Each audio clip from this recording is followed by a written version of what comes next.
안녕하세요. 선한 로로쌤입니다. 2022년 4월 25일 월요일 주황방송 시작하도록 하겠습니다. 자, 오늘 굉장히 좀 어려운 날이었던 것 같습니다. 금요일 다우지수가 급락하면서 34,800포인트에서 무려 2.82% 거의 3% 가까운 하락을 보이면서 급락이 나왔죠. 나스닥도 마찬가지 2% 중반대의 하락이 나오면서 거의 뭐 전저점 부근까지도 내려오려는 모습이었습니다. 자, 미국은 이제 긴축 우려감 때문에 내려왔다라고 하는데 목요일은 맞는데 금요일은 영향은 일부 있었지만 이 긴축 때문만은 아니에요. 긴축은 목요일 날 반영이 많이 돼 있고 금요일 같은 경우에는 이 전쟁에 대해서 이거 안 끝날 수도 있다라는 얘기가 나오면서 추가적으로 푸틴이 만족을 못하고 추가 진군을 할 수 있다라는 얘기가 나오면서 이 부분이 좀 부각이 됐는데 이런 얘기는 좀 쏙 빼놓고 긴축 얘기만 너무 하는 것 같습니다. 0.75포인트 퍼센트 포인트 인상하는 이 자이언트 스택 같은 경우도 과거에 나왔는데 가능성이 높지는 않다. 대신 지금 전쟁이 장기화되면서 다시 한번 얘기 나오면서 이게 목요일부터 얘기가 나온 것이고 제일 중요한 거는 저런 얘기들은 다시 한번 말씀드리지만 전쟁이 종결되는 게 제일 중요하다. 이게 5월 한 중순 정도까지 해서 이제 휴전 쪽으로 협상 쪽으로 가느냐 아니면은 더 장기화되느냐 이 차이인데 러시아가 그렇게까지 오래 버티지 못할 가능성이 높지 않느냐라는 전망이 국제 외교 전문가들 사이에서 높다라고 말씀드렸어요. 그렇다고 전쟁을 확대해서 뭐 다시 한번 3차 대전 뭐 이상급으로 해서 확대하기에는 러시아가 혼자 감당할 수준은 아니다라는 거. 지금 막말로 우크라이나도 지금까지 하면서 이제 물론 모든 무기를 다 쓴 건 아니지만 완벽하게 점령을 못할 정도면 러시아가 전 세계를 상대로 싸울 수는 없다. 중국이랑 뭐 북한이랑 뭐 이란이랑 몇몇 국가 손잡아도 그거는 지금은 좀 어려운 상황이다라는 거는 여러분이 더 잘 아실 거라 생각합니다. 그렇기 때문에 이 전쟁이 언제 종결되느냐가 제일 중요하다. 이게 종결돼야 뭐 식량 문제가 됐건 인플레이션 문제가 됐던 해결의 기미를 보일 수 있다. 전쟁이 안 끝난다. 그럼 인플레이션이 지금 뭐 피크아웃 얘기가 나오고 있었는데 이 얘기가 다시 한번 고점을 돌파해서 가고 있잖아요. 전쟁 때문이잖아요. 이게 제일 문제다라고 보시면 돼요. 거기에다가 이게 긴축 때문만이다라고 하면 오늘 우리나라 개장하고 시작하자마자 밀렸어야 되는데 분봉을 보여드릴게요. 개장 초에는 나쁘지 않았습니다. 개장 초에는 여기까지만 보면은 우리나라 개파락 출발은 했지만 10시 부근까지는 오히려 시작하자마자 밀린 다음에 반등이 나왔어요. 보시면은 반등이 뭐 일부는 나왔단 말이에요. 그런데 그 이후에 10시 즈음부터 해서 밀려 내려왔죠. 그리고 유지되지 못하고 여기서 유지되지 못하고 마감 동향에 한 번 더 밀려 내려온 것이죠. 이게 왜 그러냐? 장중 동향은 꼭 미국이랑 뭐 커플링 되거나 그러기보다는 이 중국 영향, 뭐 이런 아시아권 영향 같이 열려 있는 쪽 영향을 많이 받는다라고 말씀을 드렸어요. 특히 중국. 자, 중국 같은 경우가 중국 증시를 보여드리면 좀 더 빠르겠죠. 중국 같은 경우가 신저가를 갱신하기 시작했습니다. 52주 신고가를 갱신하면서 작년부터 봤을 때도 지금 저점을 깨고 내려왔는데 3월에 거점을 한번 깨고 내려왔는데 이 저점까지도 한번 이탈하면서 3,000포인트도 이탈하면서 강하게 하락 쪽으로 방향을 틀었다라는 거. 이게 문제가 된 거예요. 자, 제가 썸네일에도 이렇게 올려드렸듯이 베이징 봉쇄 가능성 얘기가 주말에 나왔는데 이게 전면 봉쇄는 아닌데 사실상 일부 지역부터 봉쇄가 지금 시작되고 있습니다. 그래서 이 중국의 베이징에 있는 차오양구 같은 경우에는 이제 감염 확산 지역 중심으로 해서 뭐 임시 관리 구역으로 통제를 시작했다라고 합니다. 그래서 25일이랑 이제 27일이랑 이제 이 두 차례 전수 PCR 검사 통해서 전원 음성이 나와야 해제한다라고 합니다. 그러면은 당장은 통제하겠다라는 뜻이죠. 전원 음성 나올 가능성이 뭐 얼마나 되느냐는 뭐 알 수 없지만 일단은 의심이 가니까 봉쇄를 한 거 아니겠습니까? 그리고 이제 창핑구도 이제 감염자가 나왔던 아파트 단지를 이제 2주간 봉쇄하겠다라고 하고 있고 중국은 아직도 2주네요. 우리나라는 2주가 아닌데 이제 자 그리고 주민 대상으로 8번 8회 PCR 검사를 한다라고 합니다. 그래서 이거 참고하시고 뭐 펑타이구랑 뭐 엔친구도 이제 뭐 그 감염자가 방문한 병원 두 곳이 임시 폐쇄되고 하는 상황이 발생하고 있지요. 그러다 보니까 이제 베이징시에서 42명 나왔다. 지금 요즘 우리나라 생각하면 42명 별거 아닌 것 같은데 뭐 중국 같은 경우는 워낙 인원이 많으니까 여기서 퍼지기 시작하면 또 기하급수적으로 퍼져나가지 않겠습니까? 그래서 조금이라도 나오면 이게 문제가 되기 때문에 이제 우려감이 좀 확산되고 있다라는 것. 그래서 지금 베이징 쪽에서는 이제 일부 지역에서는 뭐 사재기 현상이 나온다라고 합니다. 그래서 일부 참고하시면 될 것 같아요. 상해처럼 되는 거 아니냐? 안 돼야 될 텐데 이 부분이 우려감이 나오면서 오늘 밀린 거다. 그래서 개파락 나온 건 미국장 영향이 맞지만 추가적으로 하락 나온 거는 이제 중국 영향이 있다. 그러니까 거의 뭐 엎친 데 덮친 격이죠. 그래서 뭐가 하나 해결이 돼야 되는데 코로나도 중국으로 시작해서 다시 중국으로 끝나가는 중국으로 뭐 넘어가는 모양이고 공이 전쟁은 끝날 기미가 안 보이고 미국은 전쟁 중이니까 긴축을 더 하겠다고 하고 좋은 방향이 안 보이죠. 지금 보면은 원래 이 상태가 나와야 되고 이런 원래 터널이 있으면은 터널 끝에 빛이 보이기 전에 이 빛이 보이기 전에 이 바로 전이 제일 어두울 때입니다. 그래서 전체적으로 조정받을 때 보면은 항상 뭐 여러 가지 경제가 안 좋네, 뭐 기업이 부실하네, 어쩌네 이런 뭐 디폴트가 어디가 나오네 이런 얘기하다가 마지막으로 저점을 찍는 경우는 우리나라 같은 경우는 특히나 북한이 핵실험을 하거나 뭐 그 미사일을 직접 뭐 쏘거나 뭐 예를 들면 연평해전이라든가 이런 것들이 나와야 되는 그렇게 해야지 긴 조정이 마무리되는 경우가 많고 여기서부터 그 후에 반등이 세게 나오는 경우가 많은데 지금 뭐 우리나라가 아니라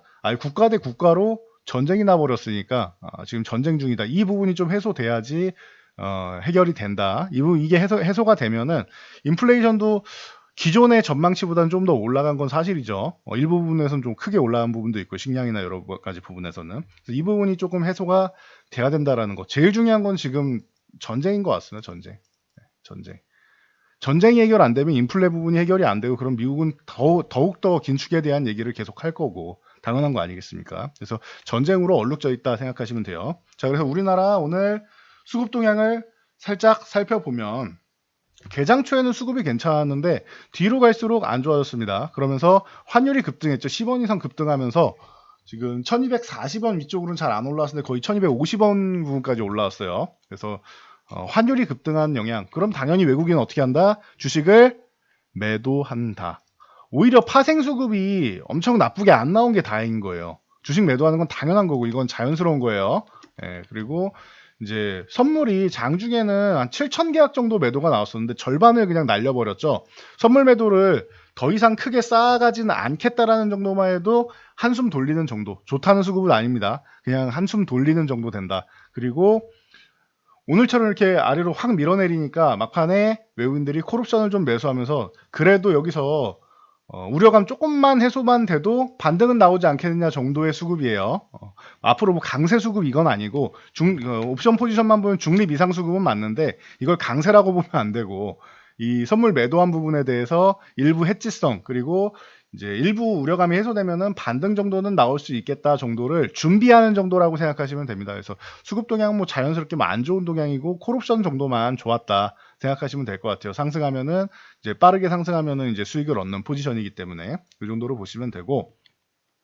자, 그래서 코스피는 다시 한번 2750 쪽으로 붙어갈 수 있다라는 거는 뭐 여전한데 뭐 단기적으로 이렇게 뭐 얘기가 나오면은 베이징 봉쇄나 이런 거 하나씩 나오면은 축축 처지는 건 마찬가지인 것 같아요. 그래서 그렇다고 지수가 처졌다고 여러분 어깨 처지지 마시고 지금 대응 전략은 항상 말씀드리지만 뭐 치고 빠지기 전략하시고 방망이 좀 짧게 잡는 게 좀 유리하다. 순환매 노리는 게 유리하다. 올라간 종목 추격 매수하기보다는 쉬는 종목 보는 게 낫다라고 보시면 될 것 같아요. 이 정도 보시고 그리고 대형주는 큰 자금이 들어올 수 있다 없다? 없다.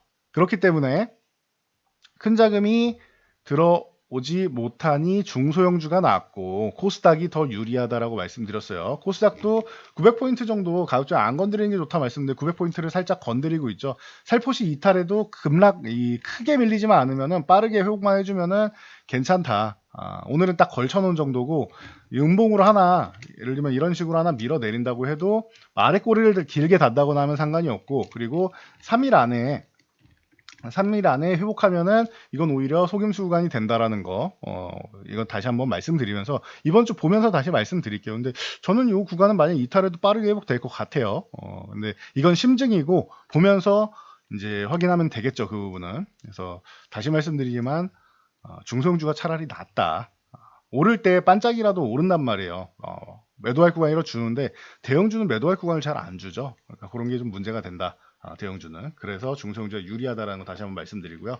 뭐 삼성전자 최근에 67,500원 요 구간 회복 시도 나왔는데 제대로 안 되고 다시 한번 밀려 내려왔습니다. 그래봐야 뭐 전저점 수준이고 삼성전자 뭐 어차피 뭐 상승 추세도 아니었고 시간이 좀 오래 걸린다. 가격적인 메리트는 있다 말씀을 드렸는데 여기서 반등 나오면은 한 10% 정도 권이다 말씀드렸는데 요 구간이 조금 지연되는 거다 보시면 돼요. 얘기가 이슈가 나올 때마다 좀씩 지연되는 거다 생각하시면 됩니다. 자, 그렇게 보시고 삼성전자보다는 SK 하이닉스가 차라리 더 낫고 11만 오늘 단기적으로 이탈은 했지만 여기서 뭐 금방 또 회복해줄 가능성이 높다라고 보고 있고 이쪽보다는 소부장이 낫다. 뭐 테스라던가 말씀드렸던 종목들 있죠. 제가 정리해드리는 테스랑 이제 그 원익 IPS 이쪽이 전공정이 제일 셌고 그리고 오히려 강세를 보인 다음에 이제 거래량을 확 죽이면서 조정받는 거는 오히려 어떻게 보면 좀 메리트를 다시 올려주는 격이 될 수 있습니다. 그리고 이제 테크인 같은 경우가 이제 꾸준하게 올라오다가 한 차례 쉬어가는 흐름 정도 만들었다 보시면 될 것 같아요. 21,000에서 22,000 사이 요 구간을 계속 이제 못 넘어가고 있었는데 요 구간에서 이제 뭐 핑계거리 정도 된 것 같습니다. 그동안 크게 안 밀리고 잘 버티고 있었는데 한번 쉰다라는 개념이고 추세가 뭐 아예 꺾이거나 그런 건 없죠. 그래서 테크인이나 뭐 이런 종목들 꾸준한 종목들 ENF 테크놀로지도 이제 최근에 워낙 좋았는데 오늘 뭐 밀린 것 같지만 사실 강세 구간까지 넘어갔다가 뭐 마감 동향까지 밀렸는데 알고 보면은 이거 그냥 횡보하고 있는 거죠. 그래서 다시 말씀드리지만 대형주보다 소부장 쪽 중소형주 쪽이 더 유리하다라는 거, 대형주를 끌어올릴 만큼 자금이 크게 들어오지 않는다라는 거 여러분들이 다시 한번 파악하고 체크를 하고 가셔야 됩니다. 이거 굉장히 중요한 겁니다. 그래서 이 부분 체크하시고요.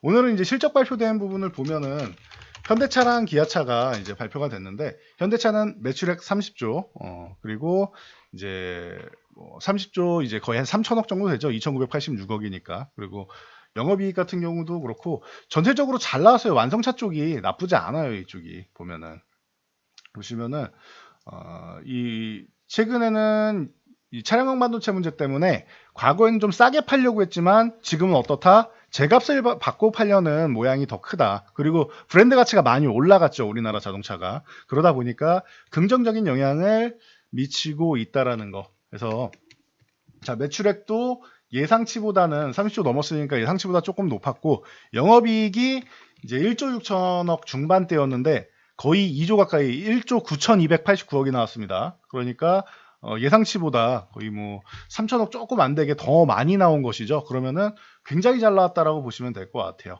그리고 순이익 같은 경우도 이제 1조 5천억 초반대 얘기가 나왔었는데 1조 7,774억이 나왔습니다. 영업이익률도 6.4%면 영업이익률도 꽤나 잘 나왔죠. 그래서 현대차, 기아차 최근에 이렇게 좋은 모습 보이고 이제 덜 밀리고 있는데 워낙 뭐 싸게 내려와서 그런 것도 있고요. 그리고 실적 모멘텀으로 반등 나오는 거는 뭐 자연스러운 것 같습니다. 하반기에는 굉장히 좋을 거라고 보는데 2분기부터 얼만큼 회복해주고 하반기에 좋아지느냐가 관건일 것 같아요. 그리고 저는 항상 말씀드리지만 이렇게 실적이 잘 나와도 현대차보다는 언제나 어디 기아를 선호한다라고 항상 말씀드립니다.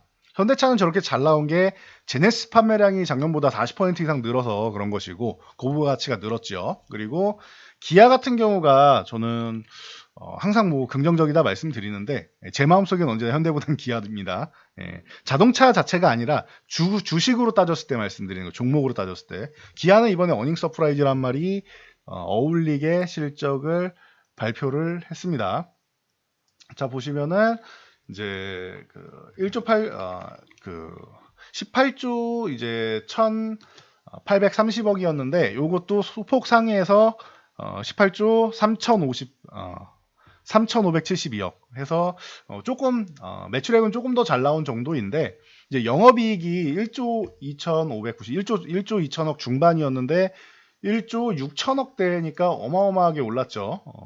그래서 영업이익이 굉장히 잘 나왔고 순이익도 이제 1조를 넘었습니다. 근데 예상치에는 조금 못 미쳤어요. 1조 이제 326억이니까 약 한 900억 정도를 못 미쳤다. 대신 아까 현대차 영업이익률 기억나시죠? 6.4%라고 제가 말씀드렸어요. 이 정도면은 그래도 양호한 편인데 5%대에서 더 올라간 거니까 양호한 편인데 기아는 작년에 6.5%였고요. 이미 작년 같은 분기에 6.5%였고 올해는 지금 8.8%까지 영업이익률이 좋습니다. 그러니까 기아가 더 유리하지 않냐라고 계속 말씀드리는 거예요. 기아의 주력 제품 중에서 잘 판매된 거는 이제 EV6하고 니로 같은 이 친환경 차 쪽, 친환경 쪽이 판매가 잘 되고 있고, 그리고 이제 카니발이나 이런 쪽, 카니발 같은 뭐 RV 쪽 잘 판매가 되고 있고, 기아에서 우리나라에 안 들어와서 그러지 히트 상품은 제가 볼 때는 뭐다? 제가 이거 많이 강조해드렸죠. 텔룰라이드. 자, 텔룰라이드가 히트 상품이다. 이 텔룰라이드가 어느 정도냐면은 현대차 기준으로 치면은 아반떼랑 대수가 비슷해요. 4대 더 팔렸습니다. 1분기에 아반떼가 여러분들이 잘 아시는 차종으로 아반떼가 이것도 많이 팔리는 차종이죠. 아반떼도 주력 차종 중 하나인데 아반떼가 22,072대가 팔렸고요. 22,072대가 팔렸고 이 텔룰라이드 같은 경우는 22,076대가 팔렸습니다. 4대 더 팔렸습니다. 그런데 이게 북미에서 굉장히 히트를 치고 있다라고 말씀을 드렸는데 이게 판매 대수로도 확인이 되죠. 우리나라엔 들어오지도 않고 있습니다. 그래서 뭐 얘기 나오는 걸로는 차가 좋아서 인기가 너무 많을까봐 펠리쉐이드를 현대에서 팔아야 되니까 텔룰라이드 안 들여오는 거 아니냐. 펠리쉐이드를 어느 정도 팔아먹고 텔룰라이드를 국내에 출시하지 않겠느냐라는 얘기가 나올 정도로 인기가 좋다라고 합니다. 물론 뭐 국내 생산 라인이 안 갖춰져서 그럴 수도 있겠죠. 뭐 이유는 이제 뭐 사측에서 발표하는 걸 들으면 되겠지만 그런 얘기가 나올 정도로 텔룰라이드가 인기가 좋다라는 거 참고하시면 될 것 같습니다. 그래서 충분히 긍정적인 흐름이다. 현대 기아차 그룹에서는 개인적으로 항상 말씀드리는 기아가 더 좋다라는 거, 더 긍정적으로 보고 있다라는 거 참고하시면 될 것 같아요. 그 외에는 뭐 인도네시아에서 뭐 파뮤, 요 역시나 뭐 식량 관련주 순환매라고 생각하시면 될 것 같아요. JC케미칼 같은 경우는 이제 팜을 갖고 있다 보니 농장을 갖고 있다 보니까 이제 부각이 돼서 튀어 올랐고 롯데정밀화학 같은 경우도 그렇고 신성홀딩스, 뭐 팜스토리, 한타 다 이제 식량 관련 쪽에 순환매 돌면서 올라온다라고 생각하시면 될 것 같습니다. 그리고 뭐 특징이라고 하면은 야놀자 같은 경우가 이제 나스닥 상장한다라고 하죠. 3분기 말에서부터 4분기 여기서 또 소프트뱅크가 얼마나 남겨먹느냐를 봐야겠지만 자 SBI 인베스트먼트나 이제 뭐 아주아이비 투자 같은 경우가 이제 오늘 이제 올라오면서 좀 긍정적인 모습을 보였고 주가가 그동안 못 움직이다가 출발하는 정도의 모습은 보였습니다. 그리고 최근 증권주가 어려운데 하나투자증권이 야놀자 얘기 나올 때마다 좋은 모습 많이 보였었죠. 그래서 하나투자증권이 올라와야 되는데 생각보다 강세를 보이지 못했어요. 그러면은 하나투자증권을 좀 유심히 여러분들이 좀 보실 필요가 있지 않나 싶습니다. 그래서 하나투자증권에 별표 하나 달아주고요. 오늘 여기다가 표시 하나 해드릴게요. 이 정도 되면은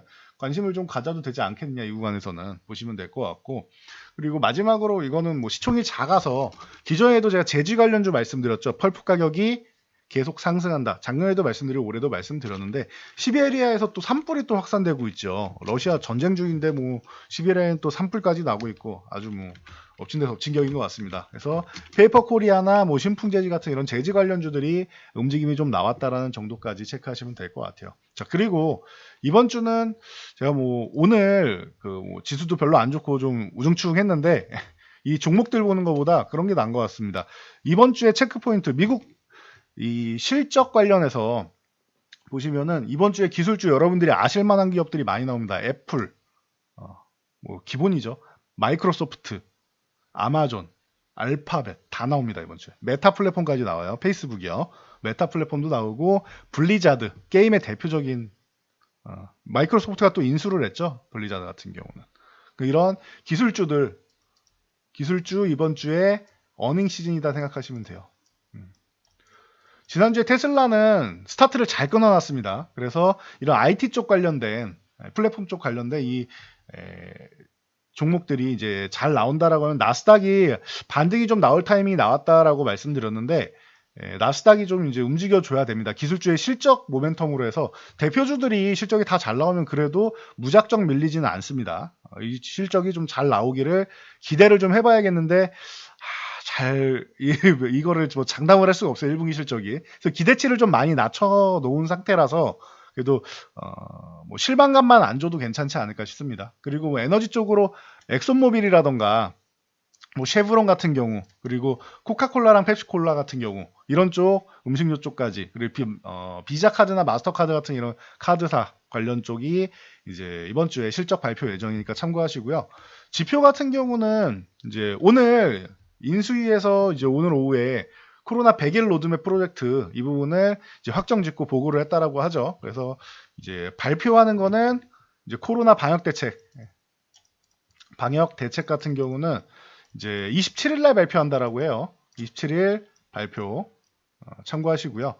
그리고 28일에서 29일 사이에는 이제 소상공인분들 이제 손실 보상안을 또 발표한다라고 합니다. 이 부분 또 참고하시면 될 것 같습니다. 그리고 이제 뭐 내일 같은 경우 해서 이제 한국 1분기 GDP가 발표되고 미국도 목요일 날 발표되고 그래서 GDP가 계속 발표가 된다라는 거 참고하시고 중요한 건 이제 또 이제 미국 소비자 심리 지수 같은 경우는 이제 소비랑 관련이 있죠. 그래서 금요일 날 발표된다라는 거. 뭐 3월 내구재 주문 같은 경우는 안 좋게 나오지 않을까 싶은데요. 속보치가 발표됩니다. 내구재 주문이 지금 전쟁통에 좋을 수가 없겠죠. 그래서 이 내구재 쪽 같은 경우 안 좋게 조금 둔화되는 게 자연스럽지 않나 싶은데 뭐 참고하시면 될 것 같아요. 이런 부분이 발표가 된다라는 것. 그래서 보시고 이번 주 순환매는 아까 말씀도 드렸는데 일단은 이제 자동차 쪽 같은 경우 봐야 되는데 자동차 쪽 중에서도 이번에 이 대기업 쪽에서 중고차 진출하는 부분에 대해서 뭐 현기차 쪽에 이제 또 이제 얘기가 한번 나올 수 있습니다. 그러면은 중고차 쪽 관련주죠 이쪽을 한번 보실 만할 것 같고 건설건자재 같은 경우도 이게 뭐 재개발 쪽 같은 경우 정책을 확정져서 또 얘기를 하겠죠. 그래서 요쪽 그리고 원전은 뭐 계속 쉬면은 항상 볼 수 있는 순환매 쪽이고 리오프닝 쪽이 좀 나올 타이밍이 됐는데 이게 중국 때문에 조금 지연될 수 있으니까 요건 참고 정도 하세요.